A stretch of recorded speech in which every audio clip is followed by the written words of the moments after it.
What you are about to witness is the complete proof of why the WWE is dying.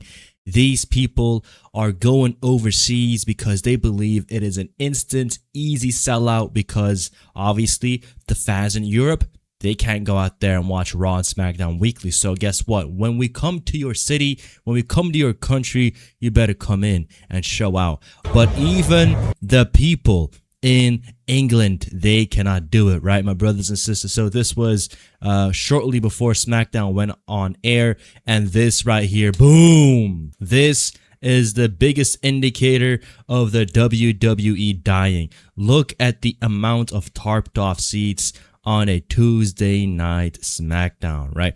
So this was like immediately off of the heels of Monday Night Raw. Now, they were in the O2 Arena in England, so Monday Night Raw happened there. And let's take a look at how Monday Night Raw was, okay? So right here is a video by WrestleVids. Let's just go ahead and take a look. Lower the ticket prices. The amount of tarped off seats here, just because they haven't sold because of the ticket prices, is an absolute joke. It's not difficult, just lower the prices. The price already for this show are absolutely insane. It's just on Monday Night Raw in the middle of June. Like, lower the prices, and again, you'll sell to readers. Mental. WWE needs... Let's take a look at how many sections they actually tarped off, right? Now, I'm not gonna go out there and say that the England fans, they were not ready to go. They were ready to rock. They were chanting "Oba" for like 5 minutes straight, but that's besides the point. Look, this entire area tarped off. This right. The nosebleeds from this side all the way to the damn near the corner of the arena, it's all tarped off. And then a day later on SmackDown, it is also immediately like the same thing, right? This is an embarrassment. Now, they know how to move and maneuver the people around so that, for example, the people right here in production, like, they'll be like, all right, this is a hard cam over here. We're going to move everybody that's like sitting over here all the way to the other side, and it'll look like it's a packed arena, right? They know their tricks to it, and like immediately in the comment section, you're like, oh my god, show how packed it is right now. And this man is basically saying what I'm saying, right? He's saying the point isn't that. The point is this is a SmackDown and a Monday Night Raw. After years, right? After damn near a year, they are back and they can't sell out, right? Yesterday, they had 13,000 people in attendance, and now today they're just over 6,000. That is insane, right? If this is not proof of the WWE declining, I don't know what is. Now, my brothers and sisters, to add insult to injury, these people, without shame, are quite literally asking the people in England $260 just to get in. $260 for a SmackDown nosebleed on a Tuesday. Now, I don't know what's more insulting to us, right? The fact that they have a SmackDown on a Tuesday, right? That's already bad as it is. Like, for example, usually SmackDowns are also live on Netflix if you have a VPN, but that wasn't even live, right? We have to wait until Friday and just for them to release a pre-tape. So that is already bad as it is. Number two, on a week-to-week basis, SmackDown and Monday Night Raw, they have been declining. Monday Night Raw especially is in a very, very bad position. I would like to say that because of Roman Reigns being a champion, we would all expect there to be an uptick in interest and, fanfare. But quite the opposite is happening, right? There is no real, spike in viewership because Roman Reigns is champion. And that is something that truly shocked me, right? Monday Night Raw, after 1 week, is barely scratching 2 million viewers, right? Netflix rounded it up to 2 million. Actually, after the first week, it was sitting at 1.98 million viewers. Now, a lot of people will say, oh yeah, but it's the World Cup. It's the NBA Finals. I don't really care, bro. You know what I mean? Like, what kind of an excuse is that? They've always been competing with these other brands. For example, me, I don't care about the NBA. I don't care about soccer. I don't care about football, whatever you want to call it. I don't care about it at all, right? What does it really matter for sports fans? I should say wrestling fans, that sports are peaking right now, that the World Cup is going on. They don't really care. You know what I'm saying? It's like, bro, the people that watch Monday Night Raw every single week, they watch it every single week. And they have been losing these people week by week. And the fact that Roman Reigns is champion right now, holding a title, and there is no clear, rise in popularity for the brand, that is worrying. Not to mention this guy over here, right? Not to mention Cody Rhodes over here. I mean, he has been a freaking charisma vacuum. You know what I'm saying? He has been exactly the best aura dead guy you could have, right? If you want SmackDown to have no aura, put Cody Rhodes in there and he will tank the entire show. Now, obviously, this is not a end all be all for WWE, right? Like, just for them to not be able to completely sell out the OT, that doesn't really mean like the death of WWE per se. But do you not understand what I'm saying here? The WWE had to tarp off, hundreds, thousands of seats in the O2 Arena in London, England. In England, my brothers and sisters, England. You know what I'm saying? This is the second hottest country, place WWE fans are, and they can't do it. That is shocking to me, Like the fact that we have this is insane, right? And it's not that there is like a lack of people, tuning into Monday Night Raw. No, it's like they are going to these countries, right? They are going on a European tour for one reason and one reason only. They think that the European fans are second class, right? It's almost like, Triple H, right? Let's just say Triple H, he gets a call from the people at TKO. He picks up, he answers, "Yes, boss, what's up?" "Yeah, Triple H, Monday Night Raws and SmackDowns, they're not really doing too well. They're not really selling well. Oh, okay, I guess we can go to Europe and pay those freaking second-class citizens, those peasants, a visit, and they'll be happy that we're there. They're lucky that we're there, and they should be happy that we are there." And then, obviously, they go there, and they have sold-out crowds, and everybody sings along, and then they go about their business, right? And this is, for me, very, very justifiable, bro. Like, this, for me, right here, is so justifiable. You can't rely on that. You can't rely on the novelty of them not being there for you to go out there and sell it out. What are you on about, bro? $260 for a nosebleed ticket? Those tickets are like here, bro. Like, you know what I mean? Like above this, like that's what you're paying for, right? That's what you're paying for. Like the people up here, that's $260, bro. And that's a SmackDown. That is a SmackDown. Now, one thing that really pisses me off, my friends, is that we have to pretend everything is okay. We have to pretend that whenever they go to Europe, that there is a big payoff. Honestly, ever since last year, I don't see the novelty of the European tours no more. Last year it kind of made sense. They went on a European tour because John Cena was there, right? Like John Cena, for example, he went to Brussels.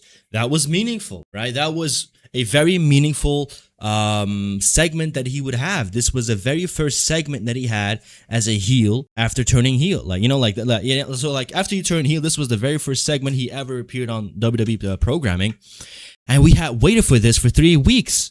So could you imagine being from Brussels or Belgium and then you're like, damn, bro, Cena's coming. And not only that, he is coming and he's delivering his first promo after turning heel, his historic heel turn. Wow. What a freaking, what do you call it? Like a value proposition. Brussels didn't have an issue selling out. You know what I'm saying? Brussels was sold out. And you would have to believe, after such a long time, they're finally back in London. They're finally back in England. They're finally in the O2 Arena. And what do they have to show for us, my friends? What? My brothers and sisters, this is what they had for us. This right here. This was the hottest segment they had. Could you imagine being from England, being from London, and you look at the entire card and not even Roman Reigns is there? Like, come on, bro. At least you would have been like, okay, Roman Reigns is there at least, and then we can, see him. No. This is the best that you're going to get. Obafemi, who already has a match lined up for him at SummerSlam, competing in a King of the Ring tournament finale. 2 + 2 is 4. He's going to get attacked. Something's going to happen. He's not going to win. And Jey Uso is going to get the King of the Ring crown. Okay, but this is the value proposition, right? After years and years and years, I don't know if they went like last year, but come on, let's just say years and years and years, right? For the sake of the argument. These London fans, they haven't had anything proper, and this is what you're going to give us? A promo between Jey Uso, who is always out of breath, who can't say a freaking sentence without... And it's like, for me, I don't know where the hell this is coming from, right? When I look at Jey Uso, and he's flopping his hands around up and down and eating, and he comes down and he's gasping for air on the mic. Honestly, I'm going to be very blunt here. He is faking, right? Jey Uso is faking being out of breath. Let me tell you why, right? This is something it takes one to know one. I believe that Jey Uso stutters or stammers, right? He suffers from a stutter, or he suffers from a stammer. He suffers from like very abrupt speech patterns. Like, he is not really smooth with his sentences, right? He's not a smooth speaker. Like Jimmy is very smooth, right? And so what I think Jey Uso does, almost to maybe hide his own incompetencies. Oof, that's a big word right there. Type shit. You know what I'm saying? His own incompetencies, if that's even a word by now. You know what I'm saying? Like, anyways, he's trying to hide it by acting like he's gassed. Oh no, I'm not stuttering. I'm not stammering. I'm not tripping over my words. I'm not finding my words because I'm gassed out. You know what I'm saying? It's not because I have a stutter. It's not because I can't speak. No, it's because I'm gassed. So I feel like he's hiding behind that. And so for him to go out there and yeet and move his hands up and down and get on the mic and be gassed, first of all, you should know by now that this is a problem. Like, if this really is a problem, which I don't really think it is, if you really think this is a problem, you should have already had it under control by now. If this truly is a cardio problem that Jey Uso has, he's had it last year as well. You know, when he quite literally in Brussels, quite literally on the same episode that John Cena was on, he squashed Austin Theory and they tried to jump over the top rope and he failed. Remember, like that one episode on WWE Unreal, and he went backstage and Triple H was like, "What happened out there?" And then Jay was like, "Hey man, I guess that Us." So if that really is the case, a year later, you can't work on your cardio. You know what I'm saying? Like, I'm not buying it, bro. So this is what you're trying to sell the people in England. Oh yeah, you got to come out here and you got to listen to Jey Uso freaking gasp into the mic, and then you got to listen to Obafemi try and cut a promo on Jey Uso, when we all know that he doesn't really care a damn about Jey Uso, when in all reality that, you know, if he really had a choice, he would be standing across Roman Reigns right now. But the opportunity for that to happen is not now, right? The opportunity for that to happen is after he beats Brock Lesnar. So why in the world is a guy that's going to wrestle Brock Lesnar in a title tournament picture when it could have been anybody else? This could have been Seth Rollins right here. This could have been Seth Rollins versus LA Knight. This could have been LA Knight, Jey Uso. This could have been Jimmy Uso, this could have been Jimmy Uso, Jey Uso. Could have been Solo Sikoa, Jey Uso. It could have been anybody. But right now, you're giving us Oba and Jay when we all know Oba has no business winning it right now. And so that is my problem right here.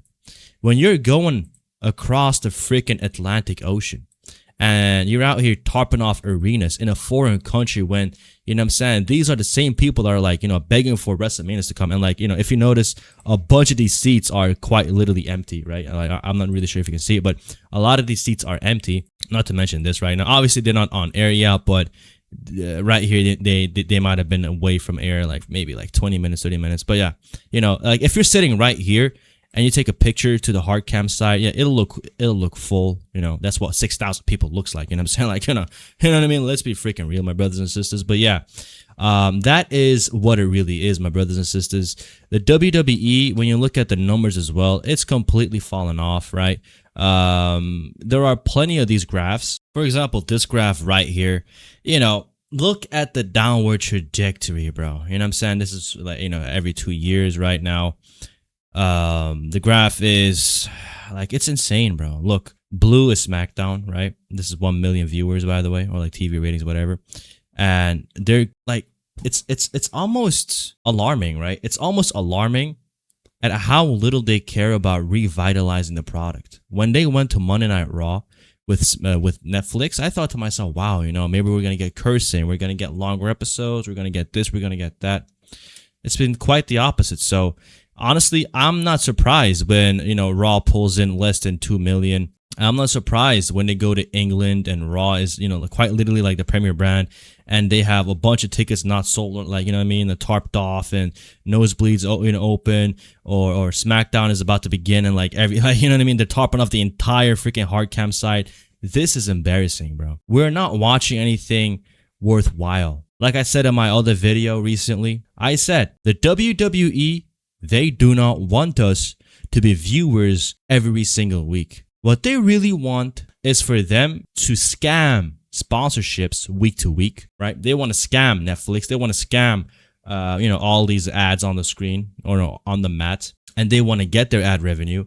And then hopefully when it's time to do something, they'll do it at a PLE. So they are conditioning us to say, well, it's only Monday Night Raw. It's only SmackDown. And my brothers and sisters, last time I checked, that is not something that we should be saying. We should be thinking to ourselves, oh my God, I can't wait. It's SmackDown, finally. I can't wait. It's Monday Night Raw. But it seems that is quite the opposite these days. And it seems the Heels Advocate had to make this video.